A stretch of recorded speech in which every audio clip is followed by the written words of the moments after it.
যে সময় আমাদের বাংলার ফুটবল প্রেমীরা নিজেদের মধ্যে আলোচনা করছে যে কোনো এক দল বলছে দেখো ব্রাজিল হেরে গেছে, খুব ভালো হয়েছে, কোনো কেউ আফসোস করছে যে দেখো ব্রাজিল হেরে গেল নরওয়ের মতো একটা দেশের কাছে যেখানে পেনাল্টি মিস করলো, সত্যি নরওয়ের হাল্যান্ড কি খেলেছে, দারুণ স্ট্রাইকার।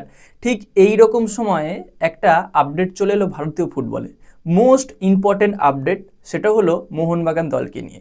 তার মধ্যে একটা আপডেট তো বড়সড় আছেই যেটা নিয়ে আলোচনা করব, আর একটা ছোট্ট আপডেট আছে যেটা হলো মোহনবাগান দল তাদের যে পুরনো হেড কোচ ছিল সের্জিও লোবেরা তাকে অফিসিয়ালভাবে বিদায় জানিয়ে দিয়েছে।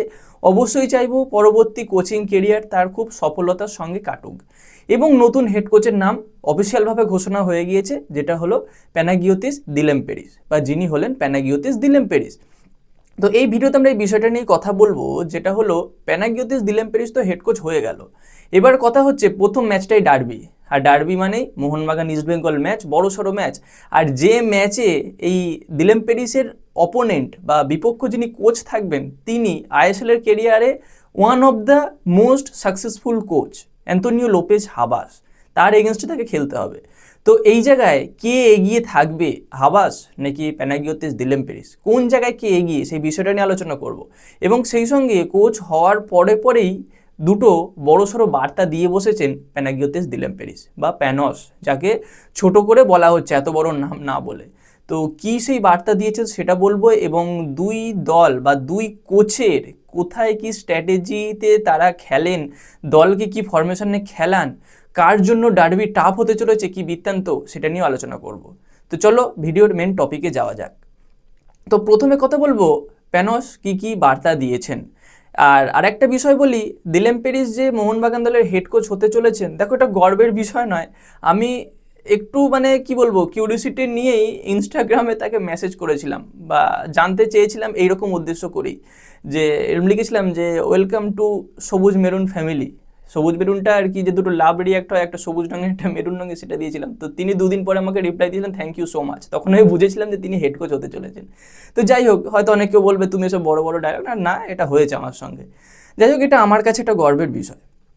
তো আসল কথায় আসি, যেটা হলো দিলেম্পেরিস কি বড় বার্তা দিয়েছেন। তিনি প্রথমে এই কথাটা বলেছেন যে আমি মোহনবাগান দলের কোচ হতে পেরে খুব খুশি, এই দলটার একটা ঐতিহ্য আছে, আমি দলটাকে জেতানোর জন্যই দেখব। খুব ভালো কথা। প্রথম বার্তা এটা গেল। দ্বিতীয় বার্তা এটা, যেটা বড় সড়ো বার্তা, সেটা হলো আমি জানি কলকাতা ডার্বি এশিয়া তথা পুরো বিশ্বের বড়সড় ডার্বিগুলোর মধ্যে একটা। তো এখানে সমর্থকদের আবেগ আছে, সেই আবেগ আমি কখনো ভাঙতে দেবো না, সেই আবেগ আমি কখনো নষ্ট হতে দেবো না। আমি প্রথম ম্যাচ জিতেই শুরু করব। তবে আমার যে অপোনেন্ট আছে ইস্টবেঙ্গল, সেও খুব কঠিন প্রতিপক্ষ, আমি অপোনেন্ট দলকে যথেষ্ট সম্মান দেব এবং জেতার জন্যই নামবো। এটা কিন্তু সবথেকে বড় বার্তা আমার কাছে মনে হয়েছে। তো কেন মনে হয়েছে, এবার সেই বিষয়টাই আসি। আর সেই বিষয়টা বলতে গেলে কিন্তু দুটো কোচকে নিয়ে তুলনা, দুটো দলকে নিয়ে তুলনা চলে আসছে। আগে কখনো আমি এরকম ভিডিও বানাইনি যে দুজন কোচকে নিয়ে তুলনা করার মতো, কিন্তু আজকে বানাচ্ছি, কারণ এই বিষয়টা এই মুহূর্তে বেশ একটা জমজমাট জায়গায় পৌঁছে গেছে আমার মনে হয়। কেননা একদিকে রয়েছে আইএসএল এর মোস্ট সফলতম কোচ, সব থেকে বেশি হয়তো ইনি মানে এনাকেই সবাই চেনে আইএসএল এ, সেই অ্যাথলেটিকো দি কলকাতা থেকে শুরু করে মোহনবাগান সুপার জায়ান্ট পর্যন্ত। আবার এদিকে প্যানাগিওতিস দিলেম্পেরিস, যার খাতায় এখনো পর্যন্ত কোনো কোনো দেশের লিগে সর্বোচ্চ ট্রফি নেই, কিন্তু হাবাস ট্রফিতে ভরিয়ে দেয় যে ক্লাবে যায়। তো একদিকে যদি হাবাসকে দেখি, অবশ্যই তিনি ট্রফির দিক থেকে এগিয়ে আছেন, আর দিলেম্পেরিস ট্রফির দিক থেকে পিছিয়ে আছেন। সফলতার দিক থেকে হাবাস এগিয়ে আছেন, মানে ইস্টবেঙ্গল ধরতে গেলে এগিয়ে আছে এই মুহূর্তে, আর সফলতার দিক থেকে পিছিয়ে রয়েছে প্যানাগিওতিস দিলেম্পেরিস। কিন্তু অতীত ঘাটলে মোহনবাগান ইস্টবেঙ্গল আমি সবাইকে সমান ধরে নিলাম। তো দুটো বিষয় গেল। এবার যদি আমি খেলার স্ট্র্যাটেজি নিয়ে কথা বলি, ফরমেশন নিয়ে কথা বলি, প্রথমে হাবাস দাদুর ফরমেশন নিয়ে যদি বলি, তিনি কিন্তু 2-3 রকম ফরমেশনে খেলান। একটা 3-5-2, একটা 3-1-4-2, আর একটা হলো 4-4-2। এইরকম ফরমেশনে খেলান। খুব কম সময়তে এরকম দেখা গেছে 4-2-3-1 এই ফরমেশনে যেতে। কিন্তু দিলেম্পেরিসকে দেখা গেছে তিনি একটা ফরমেশনেই বেশি খেলে থাকেন, যেটা হলো 4-2-3-1। তিনি আগে ডিফেন্সকে সামলান, তারপরে মিডফিল্ড, তারপর অ্যাটাক। এইভাবেই কিন্তু তিনি যান, তার ফরমেশনে খুব একটা বেশি ভেরিয়েশন দেখা যায়নি। এবার হাবাস দাদুর ফুটবল কেমন, তিনি কিন্তু ডাইরেক্ট ফুটবল খেলতে ভালোবাসেন। ওই ডিফেন্স থেকে মিডফিল্ডে একটা দুটো পাস হবে, তারপর একটা লম্বা পাস চলে যাবে হয় উইংয়ের দিকে নয়তো স্ট্রাইকারের দিকে। এটা হলো হাবাস দাদুর খেলার স্ট্র্যাটেজি বা স্টাইল। আর দিলেম পেরিসের খেলার স্টাইলটা কিন্তু বেশ সুন্দর, মানে চোখের শান্তি। তুমি দেখবে দুটো তিনটে পাস খেলবে, কখনো বোরিং ফুটবল তুমি দেখবে না, বেশ বল পেন্ডুলামের মতো ঘুরবে, একবার রাইট একবার লেফট একবার মিডফিল্ড, এরকম করতে করতে পাসিং ফুটবল হতে হতে অ্যাটাক পর্যন্ত যাবে। এমন নয় যে শুধু পাসই খেলে যাচ্ছে অ্যাটাক হচ্ছে না, যেটা আমরা জোয়ান ফেরান্দোর আমলে দেখতাম। মানে টিম পাসের পর পাস খেলছে, কত পজিশন রাখছে, কত পাস খেলছে, কিন্তু গোল হচ্ছে না। সেই মিডফিল্ড থেকে ডিফেন্স, ডিফেন্স থেকে মিডফিল্ড, সেখান থেকে উইং, আবার মিডফিল্ড, আবার ডিফেন্স, এই বল এরমভাবেই ঘুরছে আর এগোচ্ছে না। কিন্তু দিলেম পেরিসের ক্ষেত্রে সেটা নয়, তার ক্ষেত্রে কিন্তু অ্যাটাকও যেমন হয়, আবার বল অনেকটা পিছিয়েও আসে, বেশ ভালো লাগে খেলাটা দেখতে। এদিক থেকে দেখলে আমি বলবো এগিয়ে থাকবে দিলেম পেরিস, মানে খেলার দিক থেকে, খেলার মানে দৃষ্টিনন্দনের দিক থেকে কিন্তু দিলেম পেরিস এগিয়ে থাকবে। গেল। এবার ডার্বিতে কোন দলের সুবিধা বেশি? দেখো এক্ষেত্রে আমি দুটো পয়েন্ট তুলে ধরবো দুটো দলের জন্য। মোহনবাগানের দিক থেকে একটা পজিটিভ দিক আছে, আবার একটা নেগেটিভ দিক আছে। ইস্টবেঙ্গলের দিকেও একটা পজিটিভ দিক আছে, একটা নেগেটিভ দিক আছে। তাহলে প্রথমে যদি মোহনবাগান দলের পজিটিভ দিকটা দেখি, এই মুহূর্তে মোহনবাগান দল তুলনামূলক দল যেটা গঠন করেছে সেটা কিন্তু ইস্টবেঙ্গল দলের থেকে বেটার গঠন করেছে, এটা কিন্তু তার পজিটিভ দিক। আর এইটাই ইস্টবেঙ্গলের নেগেটিভ দিক, যেটা হলো ইস্টবেঙ্গল দল কিন্তু এই মুহূর্তে যে দলটা গঠন করেছে খুব একটা স্ট্রং দল নয়, এটা কিন্তু ইস্টবেঙ্গলের একটা নেগেটিভ দিক। এবার ইস্টবেঙ্গল দলের একটা পজিটিভ দিক কি, তাদের মাথা বা তাদের মানে দলনেতা যিনি কোচ, তিনি কিন্তু বেশ সফলতম কোচ, এটা তাদের একটা পজিটিভ এনার্জি দেবে।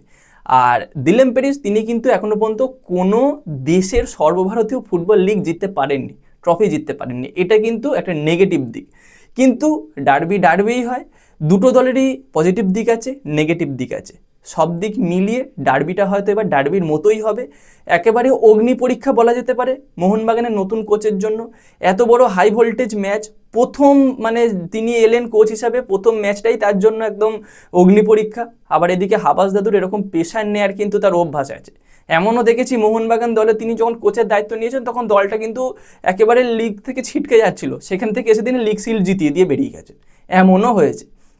তো প্রেশার নিতে জানে হাবাস দাদু। কিন্তু এই প্রশ্নটা সকল সমর্থকদের মনে, বিশেষ করে মোহনবাগান সমর্থকদের মনে, যে প্যানস কি সেই প্রেশারটা নিতে পারবে? মোহনবাগান দলের সেই সমর্থকদের চাপটা কি তিনি সহ্য করতে পারবেন? দেখো তিনি একজন কোচ, অবশ্যই তিনি পারবেন, এটা আশা করা যায়। ব্যক্তিগতভাবে আমার এটা মতামত যে যিনি কোচ হিসাবে এসেছেন প্রথম থেকেই তাকে এত ক্রিটিসাইজ করার দরকার নেই, এটা বেশ কিছু মানুষজন বলছেন। আমাদের বন্ধু মহলেও আমাকে অনেক প্রশ্ন করা হয়েছে, বা আলোচনায় যখন হয় সবাই একসঙ্গে থাকি তখন এরকম প্রশ্ন এসেছে যে সত্যি কি পারবে। কিন্তু আমি এটাই একই কথা তাদেরও বলেছি যে দেখো সে নতুন কোচ এসেছে, তাকে একটু সময় দিতে হবে, কোচ হিসেবে সে খুব একটা খারাপ না, দু চারটে ম্যাচ দেখতে হবে, তারপরে কি সিদ্ধান্ত হয় দেখা যাবে। যখন হোসে মলিনাও এসেছিলেন তখন কিন্তু প্রথমের দিকে তিনি খুব একটা ভালো প্রদর্শন করতে পারেননি, সেই মানে মলিনা থেকে ড্রলিনা নাম হয়ে গিয়েছিল, মানে বিকৃতভাবে ছেলেপিলে বা মানুষজন বা সমর্থকরা নামটা দিয়েছিল, যখন একের পর এক ম্যাচ ড্র করছিল, গোল করতে পারছিল না। তো তারপরে কিন্তু তিনি ট্রফি জিতিয়েছেন, ঠিক আছে, তো লিগ সিল জিতিয়েছেন। তো সব দিক থেকে বিচার করলে একটু সময় দিতে হবে। তো যাই হোক, আপাতত এইটুকুই কথাবার্তা, এইটুকুই আপডেট তোমাদের সঙ্গে শেয়ার করা ছিল, করলাম। তোমাদের মতামত কমেন্টে জানিও, তোমরা কোচ হিসাবে এই প্যানাগিওতিস দিলেম পেরিসকে পেয়ে কতটা খুশি। আর যারা মোহনবাগান সমর্থক আছো তারা এটাও জানিও, তারা কি হাবাস দাদুকে মিস করছো, নাকি ভাবছো গেছে ঠিক আছে যা হয়েছে হয়েছে। কমেন্টে এটাও জানাতে ভুলো না। তো আপাতত এই ভিডিওতে এই পর্যন্তই, এর পরবর্তীতে আরও আপডেট আসবে, সেই সব আপডেট পেতে চাইলে অবশ্যই আমাদের চ্যানেলটাকে সাবস্ক্রাইব করে দিও, তার পাশের বেল আইকনটাকে অন করে দিও। তো গাইস এই ভিডিওতে এই পর্যন্তই, দেখা হচ্ছে পরবর্তী ভিডিওতে, বাই বাই।